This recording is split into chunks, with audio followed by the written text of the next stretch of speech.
2 years ago, our country was dead. Now we are the hottest country anywhere in the world.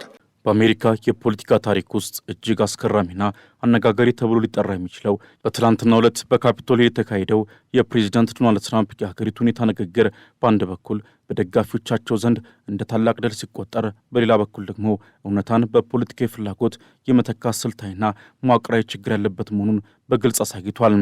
ይህ ንግግር እንዲሁ በአጋጣሚ የተሳሳቱ ቁጥሮች የተሰነዘሩበት ሳይሆን ሆን ተብሎ ህዝባዊ ግንዛቤን ለማዛባትና የአገሪቱን ሁኔታ በፕሬዚዳንቱ የግል ትረካ ለመተካት የተሰናዳ የፖለቲካ ቁማር መስሎ ታይቷል። ትራምፕ በንግግራቸው ውስጥ የተጠቀሟቸው መረጃዎችም ከኢኮኖሚ እስከ ደህንነት፣ ከዲፕሎማሲ እስከ ፍትህ ስርዓቱ ድረስ ስር የሰደደ የሐሰት መረጃን ለፖለቲካ ፍጆታ የመጠቀም አዝማሚያን ቁልጭ አድርገው የሚያሳዩ ናቸው። የንግግሩ መጀመሪያ በኢኮኖሚ ዘርፍ ላይ ያተኮረ ሲሆን ትራምፕ ባሳለፍነው አንድ ዓመት ብቻ $18 ትሪሊዮን የሚገመት የውጭ ኢንቨስትመንት ወደ አሜሪካ መሳባቸውን በድፍረት ተናግረዋል። ይህ ቁጥር ግን ከእውነት ይልቅ ወደ ድራማዊ ልቦለድ የቀረበ ነው። የዋይት ሃውስ የራሱ መዝገቦች እንኳን የሚያሳዩት የኢንቨስትመንት ማስታወቂያ መጠን $9.7 ትሪሊዮን መሆኑን ነው። ይህም ቢሆን በጥልቀት ሲመረመር በውስጡ የተካተቱት መረጃዎች ግልጽ ያልሆኑ የንግግር ልውውጥ ቃል ኪዳኖች እንጂ በገቢር ወደ ሀገር ውስጥ የገባ ገንዘብን አይወክሉም። ትራምፕ ይህንን $18 ትሪሊዮን የሚል ግዙፍ ቁጥር የተጠቀሙትም ቁጥሩ በራሱ ግርማ ሞገስ ስላለውና ተራው ዜጋ ቁጥሩን መርምሮ እውነታውን ለማወቅ ያለውን ውስንነት በመረዳት ጭምር ነው። ይህ ስልታዊ የሐሰት መረጃ አጠቃቀም ህዝቡ በፕሬዚዳንቱ ላይ ያለው እምነት በማስረጃ ላይ ሳይሆን በተፈጠረ ትረካ ላይ እንዲመሰረት የማድረግ መዋቅራዊ ስራ አካል ነው። ከነዳጅ ዋጋ ጋር ተያይዞ የቀረበው መረጃም ሌላው የፖለቲካ ፍጆታ ማሳያ ነው። ፕሬዚዳንቱ በብዙ ግዛቶች የነዳጅ ዋጋ $2 ከ30 ሳንቲም በታች መውረዱና በአይዋ $1 ከ85 ሳንቲም ማየታቸውን ቢናገሩም በወቅቱ የነበረው አማካይ የገበያ ዋጋ ግን $2 ከ60 ሳንቲም በላይ ነበር። በትራምፕ ንግግር ወቅት በመላው አሜሪካ $2 በታች ነዳጅ የሚሸጡት 4 ማደያዎች ብቻ እንደነበሩ የገለጹት የዘርፉ ተንታኞችም ፕሬዚዳንቱ ይህን መሰል መረጃ የሚያቀርቡት የዜጎችን የኑሮ ውድነት ስሜት በመለወጥ ረገድ ያላቸውን ተጽዕኖ ስለሚያውቁ መሆኑን ያመለክታሉ። እዚህ ጋር ትልቁ ችግር ትራምፕ እውነታውን አለማወቃቸው ሳይሆን እውነታውን ለራሳቸው የፖለቲካ ስኬት ሲሉ እንደፈለጉ የመቅረጽና የመለወጥ ስር የሰደደ ባህሪ የተጠናወታቸው መሆኑ ነው። የዋጋ ግሽበትን በተመለከተም ትራምፕ የታሪክ መዛባትን እንደ መሳሪያ ተጠቅመውበታል። ስልጣን ሲረከቡ በታሪክ መጥፎውን ግሽበት እንደወረሱ መናገራቸው እንደ አውሮፓውያን አቆጣጠር በ19 የነበረውን የ23.7% ግሽበትና ሌሎች ታሪካዊ ክስተቶችን ፍጹም የካደ ሆኗል። ትራምፕ ስልጣን ሲረከቡ የነበረው የ3% ግሽበት እንደ ታሪክ መጥፎ ተደርጎ ሊወሰድ የሚችልበት ምንም አይነት የኢኮኖሚክስ መሰረት የለውም። ሆኖም ይህንን ትረካ ደጋግሞ ማቅረብ የቀድሞውን አስተዳደር ውድቀት ለማጉላት እንዲሁም የራሳቸውን ጥቃቅን ስኬቶች እንደ ታምር ለማሳየት ይሞክራሉ። ይህ መዋቅራዊ የውሸት ስልትም ደጋፊዎቻቸው ከፕሬዚዳንቱ ውጭ ያለውን ማንኛውንም የመረጃ ምንጭ እንዲጠራጠሩና በፕሬዚዳንቱ ዓለም ውስጥ ብቻ እንዲኖሩ የሚያደርግ የፖለቲካ ስነ-ልቦና ግንባታ ነው። ፕሬዚዳንቱ ሌላው ደጋግሞ የሚያነሱት ጉዳይ የንግድ ታሪፎች በሌሎች ሀገራት የሚከፈሉ መሆናቸው ነው። ይህ ግን የኢኮኖሚ ሳይንስን መሰረተ ሕግ የሚጥስ መከራከሪያ ነው። ታሪፎችን የሚከፍሉት የውጭ ሀገራት ሳይሆኑ ምርቱን ወደ አሜሪካ የሚያስገቡ የሀገር ውስጥ ኩባንያዎች ናቸው። እነዚህ ኩባንያዎች ደግሞ የታሪፉን ወጪ በምርቶቹ ዋጋ ላይ በመጨመር ሸክሙን በቀጥታ ወደ አሜሪካውያን ጠቃሚዎች ያዞሩታል። የፌዴራል ሪዘርቭ ባንክ ጥናት እንደሚያመለክተው ከታሪፍ ጋር ተያይዞ የሚመጣው የኢኮኖሚ ጫና 90% በአሜሪካን ኩባንያዎችና ዜጎች ትከሻ ላይ የሚያርፍ ነው። ትራምፕ የውጭ ሀገራት እየከፈሉ ነው የሚሉት ንግግር ለፖለቲካ ፍጆታ የሚቀርብ እንጂ የሂሳብ መዝገቡ የማይደግፈው ጉዳይ ነው። ታሪፎችን በተመለከተም ትራምፕ ሌሎች ሀገራት እየከፈሉ ነው የሚሉት መከራከሪያ የህዝብን ግንዛቤ ለመሸጎድ የተሰናዳ ነው። ታሪፍ በአሜሪካ አስመጪዎች የሚከፈል እንጂ በውጭ ሀገራት የማይከፈል መሆኑ የታወቀ ሐቅ ቢሆንም ትራምፕ ይህንን ሐቅ በመደበቅ አሜሪካውያን ታሪፉን በምርቶች ዋጋ መጨመር ምክንያት እየከፈሉት መሆኑን እንዲያውቁ ይጋርዷቸዋል። የፌዴራል ሪዘርቭ ጥናቶች እንደሚያሳዩት 90% የታሪፍ ወጪ በአሜሪካውያን ሸማቾች ላይ የሚጫን ቢሆንም ትራምፕ ግን ይህንን ሸክም እንደ ሀገራዊ ድል አድርገው ማቅረባቸው በፖለቲካዊ ጥቅምና በእውነት መካከል ያለውን ግጭት በግልጽ ያሳያል። በግብር ቅናሽና በማህበራዊ ዋስትና ረገድም ትራምፕ ያቀረቡት ትረካ በተመሳሳይ መልኩ የተዛባ ነው። በታሪክ ትልቁን የግብር ቅናሽ ማድረጋቸውን ቢናገሩም በሬጋን ዘመን ከተደረገው ቅናሽ ጋር ሲነጻጸር በሰባተኛ ደረጃ ላይ የሚቀመጥ መሆኑን የኢኮኖሚ ባለሙያዎች ያስረዳሉ። ከዚህም በላይ ማህበራዊ ዋስትናን እጠብቃለሁ ያሉ በተግባር ግን $900 ቢሊዮን የሚጠጋ ገንዘብ ከፕሮግራሙ ላይ መቁረጣቸው ፕሬዚዳንቱ የሚናገሩትና የሚያደርጉት ነገር ምን ያህል የተራራቀ መሆኑን ያሳያል። ይህ ደግሞ በፖለቲካዊ መድረክ ላይ የሚሰጡ ቃል ኪዳኖች ለህዝብ ፍጆታ ብቻ እንጂ ለተግባር አይነት እንደሚውሉ የሚያረጋግጥ ስር የሰደደ ችግር ነው። በግብር ረገድም ትራምፕ በታሪክ ትልቁን የግብር ቅናሽ ማድረጋቸውን ተናግረዋል።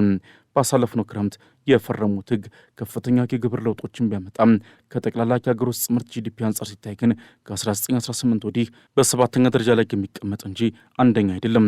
በታሪክ ትልቁ የግብር ቅናሽ እንደ አውሮፓውያን አቆጣጠር በ1981 በሮናልድ ሬገን ዘመን የተደረገው ነው። ትራምፕ ለጡረተኞች ለወላጆችና በጉርሻ ላይ ግብር እንዲቀር ማድረጋቸውን ቢገልጹም በተቃራኒው ግን ለማህበራዊ ዋስትና ሜዲኬድ የሚውለውን የ$900 ቢሊዮን ፈንድ መቆረጣቸው አልጠቀሰም።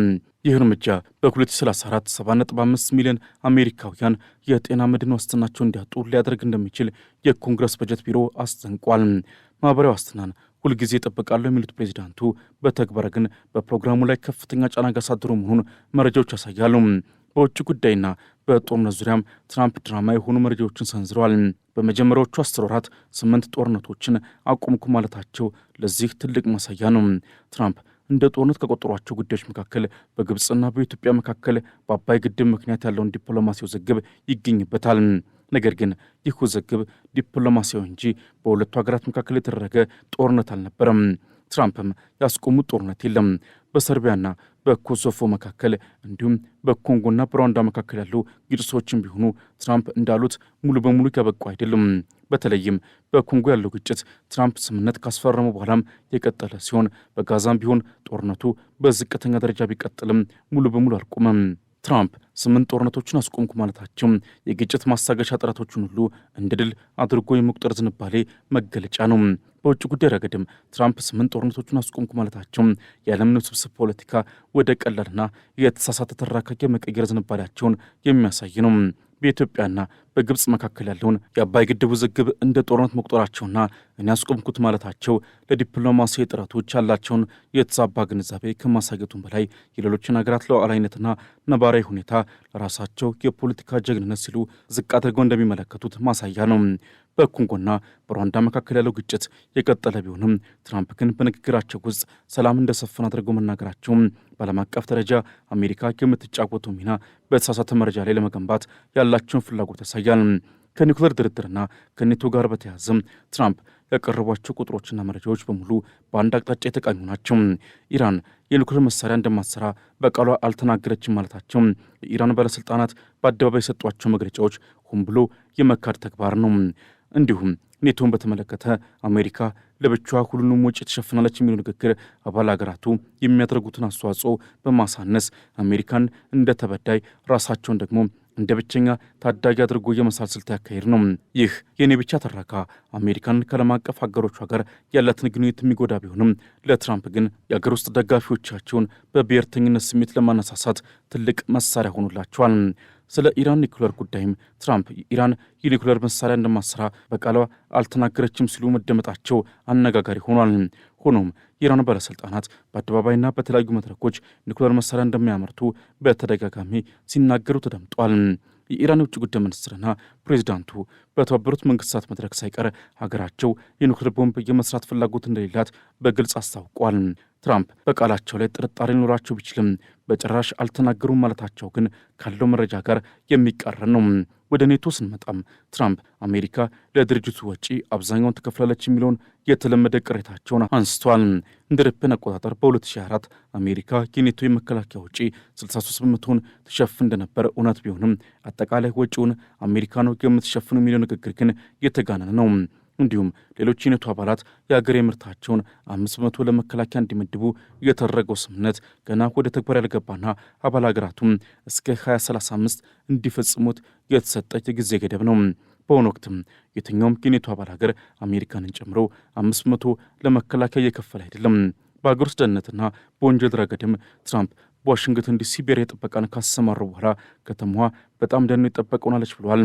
ነገር ግን የወንጀል መረጃዎች እንደሚያሳዩት ዋሽንግተን ዲሲ አሁንም ከፍተኛ ወንጀል መጠን ካላቸው የአሜሪካ ከተሞች ሰርታ ትመደባለች።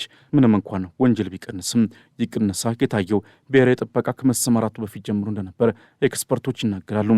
በተጨማሪም ትራምፕ በኢሚግሬሽን ረገድ በባይደን ዘመን 11888 ነፍሰ ገዳዮች ወደ አገር ገብተዋል ማለታቸው ባለፉት 10 ዓመታት ውስጥ በተለያዩ ምክንያቶች የገቡና በደህንነት መዝገብ ውስጥ ያሉ ሰዎችን ሁሉ ያካተተ እንጂ በባይደን ዘመን ብቻ የገቡ አይደሉም። በቻርሎት የተገደለችውን ዩክሬናዊት ስደተኛ ጉዳይ በማንሳትም ገዳዩ በክፍት ድንበር የገባ ስደተኛ ነው ቢሉም ገዳዩ ግን በዚያው በቻርሎት ተወልዶ ያደገ አሜሪካዊ መሆኑ ተረጋግጧል። በአገር ውስጥ ደህንነትና በወንጀል ረገድ የቀረቡት መረጃዎች ደግሞ እጅግ አሳሳቢ ናቸው። ትራምፕ ዋሽንግተን ዲሲን ከዓለም አስተማማኝ ከተሞች አንዱ አድርጊያታለሁ ቢሉም የወንጀል መረጃዎች ግን ዲሲ አሁንም በከፍተኛ ወንጀል መጠን ውስጥ መሆኗን ያሳያሉ። በተለይም በኢሚግሬሽንና በወንጀል መካከል ያለውን ግንኙነት በተመለከተ የቀረቡት የሐሰት መረጃዎች በአሜሪካ ማህበረሰብ ውስጥ ክፍፍልና ፍርሃትን ለመፍጠር የታለሙ ናቸው። ከ11 ሺህ በላይ ነፍሰ ገዳዮች በባይደን ዘመን ገብቷል የሚለው የሐሰት ቁጥርም ባለፉት በርካታ አስርተ ዓመታት ውስጥ የገቡ ሰዎችን ሁሉ በማካተት ሆን ብሎ የተፈጠረ የሐሰት መረጃ ነው። በሚኒሶታ የሚኖሩ የሶማሌ ተወላጆች 19 ቢሊዮን ዶላር የሚገመት የመንግስት ገንዘብ ዘርፏል የሚለው የፕሬዚዳንቱ ሌላው ንግግርም እስካሁን በሕግ ያልተረጋገጠና የተጋነነ ግምት ነው። ምንም እንኳን በሜዲኬድ አገልግሎት ላይ የማጭበርበር ጥርጣሬዎች ቢኖሩም የገንዘቡ መጠን ግን 19 ቢሊዮን መድረሱም ሆነ ድርጊቱ በአንድ ማህበረሰብ ብቻ መፈጸሙን የሚያሳይ ተጨባጭ ማስረጃ እስካሁን አልቀረበም። ትራምፕ በንግግራቸው ውስጥ የተጠቀሟቸው እነዚህ ሁሉ ነጥቦች ከኢኮኖሚው እስከ ደህንነቱ እውነታን ከፖለቲካ የተረጋ ጋር በማቀላቀል የህዝብን ስሜት ለመሳብ የተደረጉ ጥረቶች ቢመስሉም ዝርዝር መረጃዎች ግን ሌላ ታሪክ ይናገራሉ። በአጠቃላይ የትራምፕ የሀገሪቱ ሁኔታ ንግግር መዋቅራዊ በሆነ መልኩ በሐሰት መረጃ ላይ የተገነባ የፖለቲካ ትርኢት ነው። ፕሬዚዳንቱ እውነታን ለራሳቸው ፍላጎት ማስገዣነት የመጠቀም ችሎታቸው የአሜሪካን ዲሞክራሲ ስርዓትና የመረጃ ነጻነትን አደጋ ላይ የሚጥል ነው። የትንታኔ እንደሚያሳየው በትራምፕ የፖለቲካ መዋቅር ውስጥ እውነት እንደ ምርጫ እንጂ እንደ ግዴታ አይታይም። ይህ ደግሞ በህዝብና በመንግስት መካከል ያለን ግንኙነት በማበላሸት ዜጎች በጥርጣሬና በውሸት ዓለም ውስጥ እንዲኖሩ የሚያደርግ አደገኛ አካሄድ ነው። ትራምፕ ይህንን ስልታዊ የሐሰት መረጃ አጠቃቀም ለፖለቲካ ፍጆታ መጠቀማቸው ወደፊት ለሚመጡ መሪዎችም የተሳሳተ ራዕይነትን የሚፈጠርና የእውነትን ዋጋ ዝቅ የሚያደርግ የታሪክ ጠባሳ ሆኗል።